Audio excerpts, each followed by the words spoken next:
UP में इन दिनों बाबा साहेब के करीबी बनने की होड़ सी लगी है। अखिलेश पहले ही 14 अप्रैल के रोज बाबा साहेब की जयंती को भव्य और दिव्य बनाने की बात कह चुके हैं। अखिलेश को आगे निकलता देख सीएम योगी भला कैसे पीछे रहते।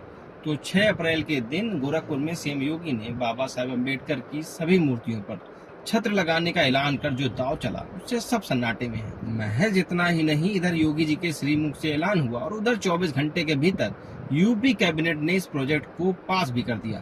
तो समझ रहे हैं ना आप कि भगवा चोला पहनने वालों को नीले रंग में खुद को रंगने में कोई परहेज नहीं। वैसे कुल जमा बात ये है कि यूपी में दलितों की आबादी 21% है, जिसमें से 50% अकेले जाटव हैं। तो दलित वोट बैंक जिसका, सरकार उसकी। और जान लीजिए 403 विधानसभा सीट में से 84 दलितों के लिए रिजर्व हैं। दिलचस्प बात यह है कि अभी भी 84 में से 62 विधायक बीजेपी के ही हैं। मगर जब हाल में लोकसभा इलेक्शन हुए तो 400 पार का नारा देने वाली बीजेपी यूपी में गच्चा खा गई। 62 सीटों पर चुनाव लड़कर समाजवादी पार्टी 37 सीट जीत ले गई और 75 सीट पे लड़के बीजेपी सिर्फ 33 सीट पर सिमट गई। तो दलित वोट बैंक क्या मायने रखता है, इतना तो आप समझ ही गए होंगे। दलितों की अस्मिता और स्वाभिमान के लिए लड़ने वाली मायावती कमजोर क्या हुई।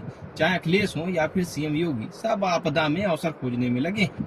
हाल के दिनों में जब यूजीसी के नए नियम आए तो सबसे ज्यादा उसका विरोध और प्रदर्शन यूपी में ही देखने को मिला। विरोध में सामान्य जाति के लोग खुलकर सड़कों पर आ गए, वो भी अपनी सरकार के खिलाफ, क्योंकि सामान्य वर्ग को सामान्यतः बीजेपी का ही वोटर माना जाता है। तब भला बीजेपी के सामाजिक और जातीय प्रतीकों के साथ बीजेपी भला कैसे सबको खुश रख पाती है, इस पर राजनीतिक पंडितों के साथ साथ सबकी निगाह टिकी है।